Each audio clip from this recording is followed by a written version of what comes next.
শান্তি।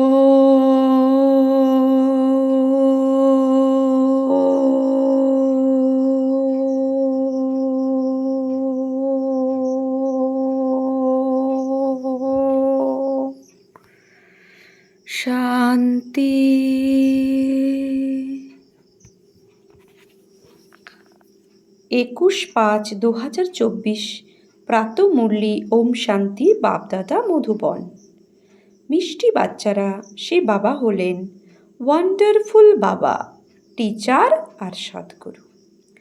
ওনার নিজের কোনো বাবা নেই, কেন উনি বিশ্বের পিতা, যার উপরে কোনো পিতা নেই। উনি কখনো কারোর থেকে কিছু শেখেন না, ওনার গুরুর প্রয়োজন নেই। এরকম বিষয়ে তোমাদের স্মরণ করা উচিত। তো যিনি ভগবান হবেন তিনি সদ্গুরু পিতার টিচার রূপে আসবেন। না তার কোনো টিচার আছে, না পিতা আছে, না কোনো গুরু আছে, সেই সর্বে সর্বা, তাই তাকে ভগবান বলা হয়। তো এরকম বিষয়ে ভাবে তোমরা স্মরণ করবে, তোমাদের স্মরণ করা উচিত। প্রশ্ন, স্মরণে কোন নবীনত্ব থাকলে তখন আত্মা সহজেই পবিত্র হয়ে যেতে পারে? উত্তর, স্মরণে যখন বসো তখন বাবার কারেন্টকে টানতে আকর্ষণ করতে থাকে। বাবা কি বলছেন? স্মরণে যখন বসো তখন বাবার কারেন্টকে টানতে থাকো। স্মরণে বসলেই বাবার কারেন্টকে আমরা টানতে থাকি। বাবা তোমাদের দেখে না, তোমরা বাবাকে দেখো। এরকম স্মরণই আত্মাকে পবিত্র করে দিতে পারে। এ হলো অত্যন্ত সহজ স্মরণ। কিন্তু বাচ্চারা প্রতি মুহূর্তে ভুলে যায় যে আমরা হলাম আত্মা, শরীর নয়। দেহি অভিমানী বাচ্চারাই স্মরণে স্থির থাকতে পারে। ওম শান্তি। মিষ্টি মিষ্টি বাচ্চাদের এই নিশ্চয়ই তো রয়েছে যে ইনি হলেন আমাদের অসীম জগতের বাবা। উনি হলেন আমাদের অসীম জগতের বাবা, এই নিশ্চয় রয়েছে। ওনার কোনো বাবা নেই। দুনিয়ায় এমন কোনো মানুষ নেই যার বাবা নেই। এক একটি কথা অত্যন্ত ভালোভাবে বুঝতে হবে। আর তারপর নলেজও তো তিনি শুনিয়ে থাকেন, যিনি কখনো পড়েননি। না হলে তো মনুষ্য মাত্রই কিছু না কিছু অবশ্যই পড়ে। শ্রীকৃষ্ণ তো পড়েছেন। বাবা বলেন, আমি কি পড়ব? আমি তো পড়াতে আসি। আমি পড়াশুনো করিনি, আমি কারোর থেকে শিক্ষা গ্রহণ করিনি, কোনো গুরু করিনি। ড্রামার প্ল্যান অনুসারে বাবার অবশ্যই সর্বোচ্চ মহিমা হবে, গাওয়া হয়ে থাকে। উচ্চ থেকেও উচ্চ হলেন ভগবান। ওনার থেকে উঁচু আর কি হবে? না বাবা, না টিচার, না গুরু। এই অসীম জগতের বাবার না কোনো বাবা আছে, না টিচার আছে, না গুরু আছে। ইনি স্বয়ং হলেন বাবা, টিচার, গুরু। এই তো তোমরা ভালোভাবে বুঝতে পারো। এরকম কোনো ব্যক্তি হতে পারে না। এই বিষয়েই এরকম বাবা, টিচার, সদ্গুরুকে স্মরণ করা উচিত। মানুষ বলেও, ও গডফাদার, উনি হলেন নলেজফুল টিচার ও সুপ্রিম গুরু। তিনি হলেন অদ্বিতীয়। এরকম কোনো দ্বিতীয় মানুষ মাত্র থাকবে না। উনি পড়াবেন মনুষ্য শরীরের মাধ্যমে। সেজন্য বাবা ব্রহ্মার শরীরে আধার নিয়েছে, যেই সত্যযুগের শ্রীকৃষ্ণ হবে। পড়ানোর জন্য মুখ তো অবশ্যই চাই। এও যেন প্রতি মুহূর্তে বাচ্চাদের স্মৃতিতে থাকে, তাহলেও তরি পার হয়ে যাবে। বাবাকে স্মরণ করলে বিকর্ম বিনাশ হয়ে যাবে। সুপ্রিম টিচার মনে করলে সমগ্র জ্ঞান বুদ্ধিতে চলে আসবে। তিনি হলেন সদ্গুরু, আমাদেরকে যোগ শেখাচ্ছেন। একজনের সঙ্গে যোগযুক্ত হতে হবে। সমস্ত আত্মাদের একজনই হলেন বাবা।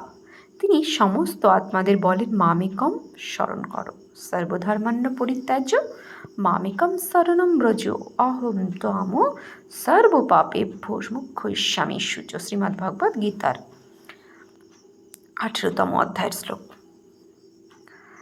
তো বাবা বলছেন যে মামেকম স্মরণ করো, অর্থাৎ দেহ সহিত দেহের সব ধর্মকে বাদ দিয়ে আমাকে স্মরণ করো। আত্মাই সব কিছু করে। এই শরীররূপী মোটরের চালক হলো আত্মা। তাকে রথ বলছে তাকে রথ বলো বা যা কিছুই বলো, মুখ্য চালক হলো ওই আত্মা। আর তার বাবা হলেন একজনই। মুখে বলেও থাকো আমরা সকলেই হলাম ভাই ভাই, এক বাবার সন্তান, আমরা সকলেই হলাম ভাই ভাই। তারপর যখন বাবা আসেন প্রজাপিতা ব্রহ্মার শরীরে, তখন ভাই বোন হতে হয়। প্রজাপিতা ব্রহ্মার মুখ বংশাবলী হলে তো ভাই বোন হবে, তাই না? ভাইয়ের কখনোই বোনের সঙ্গে বিয়ে হতে পারে না। তাহলে এরা সকলেই প্রজাপিতা ব্রহ্মা কুমার কুমারী হয়ে গেল। তাহলে ভাই বোন মনে করলে যেমন বাবার লাভলি চিলড্রেন ঈশ্বরীয় সম্প্রদায় হয়ে গেলে, তোমরা বলবে আমরা হলাম ডাইরেক্ট ঈশ্বরীয় সম্প্রদায়ের। ঈশ্বর বাবা আমাদের সব কিছু শেখাচ্ছেন, তিনি কারোর কাছ থেকে শেখেননি, তিনি হলেইনি সদা সম্পূর্ণ। ওনার কলাগুলি কখনো হ্রাস হয় না, কম হয় না, আর সকলের কলা কম হয়ে যায়। আমরা তো শিব বাবার অনেক মহিমা করি, শিব বাবা বলা অত্যন্ত সহজ, আর বাবাই হলেন পতিত পাবন। কেবল ঈশ্বর বললে এতটা ভালো লাগে না। বাচ্চারা এখন তোমাদের হৃদয় থেকে ভালো লাগে বাবা কিভাবে এসে পতিতদের পবিত্রে পরিণত করেন। লৌকিক বাবাও রয়েছেন, পারলৌকিক বাবাও রয়েছেন। পারলৌকিক বাবাকে সকলেই স্মরণ করে, কারণ হলো পতিত, সেই জন্যই তো স্মরণ করে। পবিত্র হয়ে গেলে তো তখন দরকারই নেই পতিত পাবনকে ডাকার। ড্রামা দেখো কেমন, পতিত পাবন বাবাকে স্মরণ করে। চাই যে আমরা যেমন পবিত্র দুনিয়ার মালিক হয়ে যাই, আমরা যে পবিত্র দুনিয়ার মালিক হয়ে যাই। শাস্ত্রে দেখানো হয়েছে যে দেবতা আর অসুরদের মধ্যে লড়াই লেগেছিল, কিন্তু এরকম তো হয় না। এখন তোমরা বোঝো যে আমরা না অসুর না দেবতা, এখন আমরা হলাম মাঝখানে। তো আমরা না আসুরি গুণ আমাদের মধ্যে আছে সম্পূর্ণরূপে, না দেবী গুণ আমরা সম্পূর্ণরূপে ধারণ করেছি। তাই বাবা বলছে আমরা হলাম এখন মাঝখানে, সবই তোমাদের পিছতে থাকে। এই খেলা অত্যন্ত মজার, নাটকে মজাই দেখতে চাই, তাই না? ওসব হলো পার্থিব জগতের ড্রামা, এসব হলো অসীম জগতের ড্রামা। একে আর কেউ জানে না, দেবতারা তো জানতেই পারে না। এখন তোমরা কলিযুগ থেকে বেরিয়ে এসেছো, যে নিজে জানে সে অন্যদেরকেও বোঝাতে পারে। একবার ড্রামা দেখলে তখন আবার সমগ্র ড্রামা বুদ্ধিতে চলে আসবে। বাবা বুঝিয়েছেন এ হলো মনুষ্য সৃষ্টরূপে বৃক্ষ, এর বীজ উপরে রয়েছে, বিরাট রূপ বলা হয়, তাই না? বাচ্চারা বাবা বসে তোমাদের বুঝিয়ে থাকেন। মানুষের এসব জানা নেই। শিব বাবা কারোর থেকে ভাষা শিখেছে কি? যখন ওনার কোনো টিচার নেই তখন ভাষা আবার কি শিখলেন? তাহলে অবশ্যই যে রথে আসেন ওনার ভাষাকেই কাজে লাগাবেন। ওনার নিজস্ব কোনো ভাষা তো নেই, উনি কিছু পড়েন বা শেখেনও না, ওনার কোনো টিচার নেই। শ্রীকৃষ্ণ তো শেখে, তার মা বাবা টিচার রয়েছে, ওনার গুরুর দরকার নেই, কারণ ওনার তো সদ্গতি প্রাপ্ত হয়েছে। এও তোমরা জানো, তোমরা ব্রাহ্মণেরা হলে সব থেকে উঁচু, এ কথা তোমরা স্মৃতিতে রাখো। আমাদের পরাণ বাবা, এখন আমরা হলাম ব্রাহ্মণ। ব্রাহ্মণ দেবতা কত ক্লিয়ার, বাবাকে তো প্রথম থেকেই বলে দেয় তিনি সব কিছু জানেন। কি জানেন তা কারোর জানা নেই। তিনি হলেন নলেজফুল, সমগ্র সৃষ্টির আদি মধ্য অন্তের নলেজ ওনার রয়েছে। বীজের তো সমগ্র বৃক্ষের নলেজ থাকে, ওটা হলো জড় বীজ, তোমরা হলো চৈতন্য, তোমরা নিজেদের বৃক্ষের নলেজ বুঝিয়ে থাকো। বাবা বলেন আমি হলাম এই ভ্যারাইটি মনুষ্য সৃষ্টির বীজ। হলো তো সকলেই মানুষ, কিন্তু ভ্যারাইটি বিধিবিদ্যা বলছে ভ্যারাইটি বিবিধতা রয়েছে। একজন আত্মারও শরীরের ফিচার্স অন্যের মতন হতে পারে না, দুজন অ্যাক্টার্স একই রকমের হতে পারে না। এও হলো অসীম জগতের ড্রামা। আমাদের অর্থাৎ মানুষদেরকে অ্যাক্টার্স বলা হয় না, আত্মাকে বলা হয়, ওরা তো মানুষকেই মনে করে। তোমাদের বুদ্ধিতে রয়েছে যে আমরা হলাম অ্যাক্টার্স, যারা শরীরের দ্বারা ডান্স করে থাকে, যেমনভাবে মানুষ বাঁদরের ডান্স করায়। এও হলো আত্মা, যে শরীরের ডান্স করায়, ভূমিকা পালন করায়। এ হলো অতি সহজেই বোঝার মতন কথা। অসীম জগতের বাবা আসেনি অবশ্যই, এমন নয় যে আসেন না। শিব জয়ন্তীও হয়, বাবা আসেনি তখন যখন দুনিয়াকে চেঞ্জ হতে হবে। ভক্তি মার্গে শ্রীকৃষ্ণকে স্মরণ করতে থাকে, কিন্তু শ্রীকৃষ্ণ আসবে কিভাবে? কলিযুগে অথবা সঙ্গমে তো শ্রীকৃষ্ণের রূপ এই চোখের মাধ্যমে দেখতে পাওয়া যায় না, তাহলে ওনাকে ভগবান কিভাবে বলবে? উনি হলেন সত্যযুগের প্রথম স্থানে অধিকারী প্রিন্স। তিনি হলেন সত্যযুগের প্রথম স্থান অধিকারী প্রিন্স। ওনার বাবা টিচারও রয়েছেন, গুরুও ওনার দরকার নেই, কারণ সদ্গতিতে রয়েছেন। স্বর্গকে সদ্গতি বলা হয়। হিসাবও ক্লিয়ার রয়েছে। বাচ্চারা বোঝে যে মানুষ 84 জন্ম নেয়, কারো কারো কত জন্ম নেয়। বাবা কি বলছেন? কারো কারো আবার কত জন্ম নেয়। সেই হিসাব তো করো। ডিটি ঘরানো অর্থাৎ দৈবিক কুল অবশ্যই সর্বপ্রথমে আসে। প্রথম জন্ম ওনাদেরই হয়। একজনের হলে তখন তার পিছু পিছু সকলেই চলে আসে। এই সমস্ত কথাও তোমরাই জানো।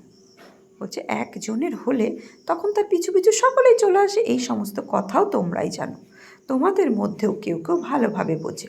যেমন এই পড়াশোনায় থাকে, এও অতি সহজ। কেবল একটি গুপ্ত অসুবিধা আছে। তোমরা বাবাকে স্মরণ করো, তাতে মায়া বিঘ্ন সৃষ্টি করে, কারণ মায়া রাবণের ঈর্ষা হয়। তোমরা রামকে স্মরণ করো, সেই জন্য রাবণের ঈর্ষা হয় যে আমার অনুগামীরা রামকে কেন স্মরণ করে। এও ড্রামার প্রথম থেকে নির্ধারিত হয়ে রয়েছে। তো আমরা এতদিন রাবণের পালনায় পালিত হচ্ছিলাম, তো রাবণ এখন ঈর্ষান্বিত করবে যে আমার অনুগামীরা রামকে কেন স্মরণ করবে, তাই না? বলছে এও নির্ধারিত হয়ে রয়েছে, নতুন কথা নয়। কল্প পূর্বেও যে ভূমিকা পালন করেছিল সেই পালন করবে। এখন তোমরা পুরুষার্থ করছো। কল্প পূর্বে যে পুরুষার্থ করেছিল সে এখনও করছে। এই চক্র ঘুরতেই থাকে, কখনো বন্ধ হয় না। সময় ঠিক ঠিক হতেই থাকে। বাবা বোঝান এ হলো 5000 বছরের ড্রামা। শাস্ত্রেতে তো কেমন কেমন কথা লিখে দিয়েছে।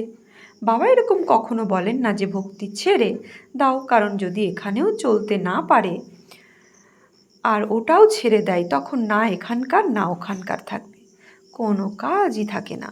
সেই জন্য তোমরা দেখো যে অনেক মানুষ এরকম আছে যারা ভক্তি ইত্যাদি কিছুই করে না, ব্যাস এইভাবে চলতে থাকে।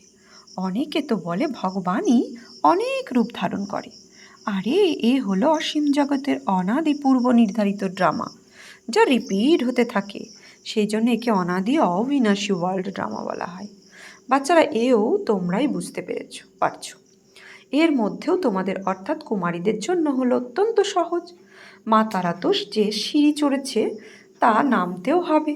কুমারীদের তো আর কোনো বন্ধন নেই, চিন্তাই নেই।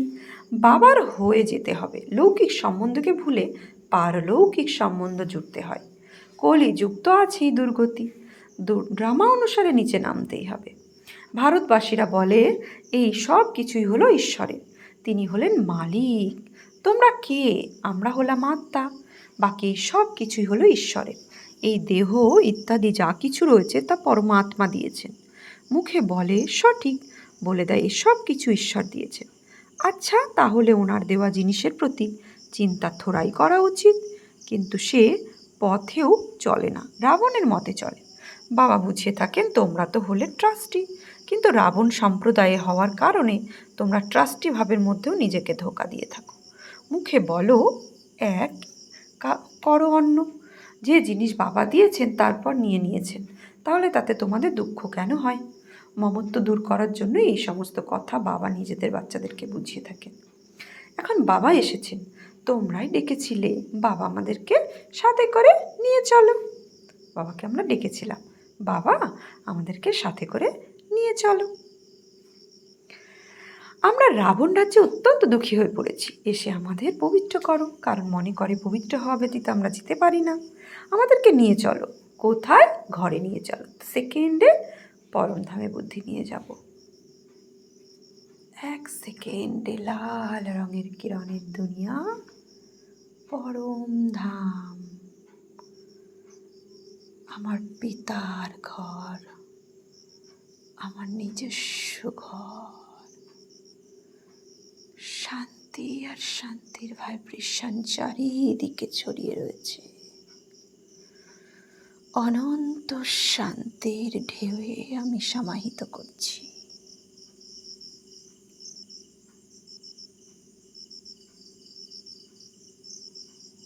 ওম শান্তি, ওম শান্তি, ওম শান্তি। তো বাবা বলছেন, তোমরা তো ট্রাস্টি হয়েছ, তো ঘরে নিয়ে চলো। সকলেই বলে আমরা ঘরে যাব। শ্রীকৃষ্ণের ভক্তরাও চায় আমরাও কৃষ্ণপুরী বৈকুণ্ঠে যাই, সত্যযুগই স্মরণে আসে। এ হলো প্রিয় জিনিস। মানুষ মারা গেলে স্বর্গে যায় না, স্বর্গ তো সত্যযুগেই থাকে, কলিযুগ হয় নরক। তাহলে অবশ্যই পুনর্জন্ম নরকে হবে। বলছে নরকেই হবে, এ কোনো সত্যযুগ ধরে না, তা নয়। সে তো হলো ওয়ান্ডার অফ ওয়ার্ল্ড, বিশ্বের বিস্ময়। বলেও বোঝেও, তবু কেউ মারা গেলে তখন আত্মীয় পরিজনরা কিছুই বোঝে না। বাবার কাছে যে 84 চক্রের নলেজ রয়েছে তা বাবাই দিতে পারেন। তোমরা তো নিজেদেরকে দেহ মনে করতে, তা ভুল ছিল। এখন বাবা বলেন দেহি অভিমানী ভব। শ্রীকৃষ্ণ তো বলতে পারেন না যে দেহি অভিমানী ভব, ওনার তো নিজের দেহ রয়েছে, তাই না? সেই বাবা তো নিজস্ব দেহ নেই। এ হলো ওনার রথ, যার মধ্যে উনি বিরাজমান। এ হলো ওনার রথ, আবার এনারও রথ, তাই না? সেই বাবারও রথ, আবার ব্রহ্মার নিজস্ব রথ। এনার নিজের আত্মা আছে, বাবাও লোন রয়েছেন। বলছে বাবারও লোন নেওয়া রয়েছে। বাবা বলেন আমি এনার আধারে নিয়ে থাকি, অর্থাৎ ব্রহ্মার শরীরের আধার নিয়ে থাকি। নিজের তো নেই, তাহলে পড়াবো কিভাবে? বাবা রোজ বসে বাচ্চাদেরকে আকর্ষণ করেন যে নিজেকে আত্মা মনে করো আর বাবাকে দেখো, এই শরীর ভুলতে থাকো। আমি তোমাদেরকে দেখি, তোমরা আমাকে দেখো। তোমরা যত বাবাকে দেখবে পবিত্র হতে থাকবে। পবিত্র হওয়ার আর কোনো উপায় নেই। যদি হয় তো বলো, যারা দ্বারা আত্মা পবিত্র হয়ে যায়। গঙ্গার জলে তো হবে না, প্রথমে তো যে কোনো কাউকে বাবার পরিচয় দিতে হবে। এমন বাবা তো আর কেউই হতে পারে না। নারী দেখো, অনুভব করো, যাতে বিস্মিত হয়ে যায়। বুঝবে অবশ্যই যে এনাকে পরমাত্মা বলা হয়। বাচ্চারা এখন তোমাদেরকে বাবা নিজের পরিচয় দিচ্ছেন। আমি কে সেও বাচ্চারা জানে। হিস্ট্রি রিপিট হয়, যে এই কুলের হবে সেই আসবে। বাকি সকলেই আপন আপন ধর্মে চলে যাবে। যারা অন্যান্য ধর্মে কনভার্ট হয়ে গেছে তারা পুনরায় বেরিয়ে এসে নিজের নিজের সেকশানে চলে যাবে। সেই জন্য নিরাকারী বৃক্ষও দেখানো হয়েছে। বাচ্চারা এই সমস্ত কথা তোমরাই বোঝো, বাকিরা তো কেউ মুশকিলই বোঝে। 7-8 জনের মধ্যে কোনো 1-2 জন বেরোবে যারা বুঝবে। এই নলেজ হলো অত্যন্ত ভালো। যারা এখানকার হবে তাদের ঝড় কম আসবে, মনে হবে আবার যাই, গিয়ে শুনি। কেউ আবার সঙ্গে রঙও লেগে যায়, হ্যাঁ, তো তারপর আর আসে না। তো কুসঙ্গের রং লেগে গেলে ঈশ্বরীয় সঙ্গ ছেড়ে দেয়, আর আসে না বাবার ঘরে। যেখানে পার্টিকে অর্থাৎ দল যেতে দেখবে সেখানেই জুড়ে যাবে। অনেক পরিশ্রম করতে হয়, কত পরিশ্রম করতে হয়। প্রতি মুহূর্তে বলে যে আমরাই ভুলে যাই, আমি হলাম আত্মা, শরীর নই। সেও প্রতি মুহূর্তে ভুলে যায়। বাবাও জানেন যে বাচ্চারা কাম চিতায় বসে কালো হয়ে গেছে, কবরে ঢুকে গেছে, সেই জন্য কালো হয়ে গেছে। তাদেরকেই পুনরায় বাবা বলেন, আমার বাচ্চারা সকলেই পুড়ে মারা গেছে কিসে? কামচিতায়। এ হলো অসীম জগতের কথা। কত কোটি কোটি আত্মারা আমার ঘরে বসবাস করে, অর্থাৎ ব্রহ্মলোকে থাকে। সেকেন্ডে বুদ্ধি ব্রহ্মলোকে নিয়ে যান। ওম শান্তি। বাবা তো অসীমের মধ্যে দাঁড়িয়ে রয়েছে, তাই না? তোমরা অসীমের মধ্যে দাঁড়িয়ে থাকবে। তোমরা জানো যে বাবা অস্থাপনা করে চলে যাবেন, তারপর তোমরা রাজত্ব করবে, বাকি সমস্ত আত্মারা শান্তিধামে চলে যাবে। আচ্ছা, মিষ্টি মিষ্টি হারানিধি বাচ্চাদের প্রতি মাত পিতা বাপদাদার স্মরণে স্নেহ সুমনস্য প্রভাত। আত্মারূপ পিতা তার আত্মারূপী বাচ্চাদের জানাচ্ছে নমস্কার। আমরা আত্মারূপী বাচ্চারা আত্মারূপী বাবাকে জানাচ্ছি নমস্কার, সুপ্রভাত, ধন্যবাদ। ধারণার জন্য মুখ্য সার। তোমাদের অর্থাৎ অ্যাক্টরদের প্রতি রাবণ কোনো বিকারী আত্মা যদি ঈর্ষা করে, বিঘ্ন সৃষ্টি করে, ঝড় ঝঞ্ঝার মাঝখানে ফেলে দেয়, তখন তাকে না দেখে নিজের পুরুষার্থ তৎপর থাকো। কারণ এই ড্রামায় প্রত্যেক অ্যাক্টরের নিজের নিজের পার্ট রয়েছে। এই অনাদি ড্রামা বানানোই রয়েছে। 2, রাবণের মত অনুসারে চলে। ঈশ্বরের আমানত তছরূপ করো না। সকলের থেকে মমত্ব সরিয়ে দিয়ে সম্পূর্ণরূপে ট্রাস্টি হয়ে থাকতে হবে। সম্পূর্ণরূপে ট্রাস্টি হয়ে থাকতে হবে। বরদান, সর্বদা একরস মুডের দ্বারা সমস্ত আত্মাদেরকে সুখ শান্তি প্রেমের অঞ্জলি প্রদানকারী মহাদানী ভব।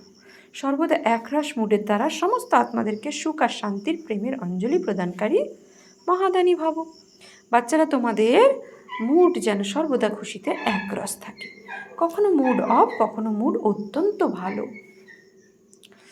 বলছে কখনো মুড অফ, কখনো মুড অত্যন্ত ভালো, এরকম নয়। সদা মহাদানী হয়ে যারা তাদের মুড কখনো বদলায় না। দেবতায় পরিণতকারী মানে যারা দান করেন। তোমাদের কেউ কিছুই দিলেও তোমরা মহাদানী।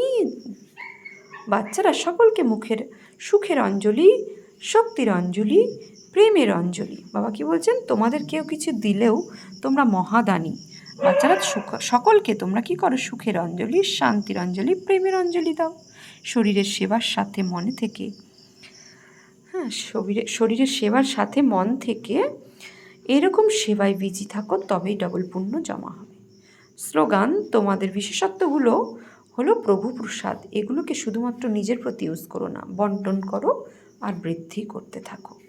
আজকে সমান নেব আমি মহাদানী আত্মা। ওম শান্তি।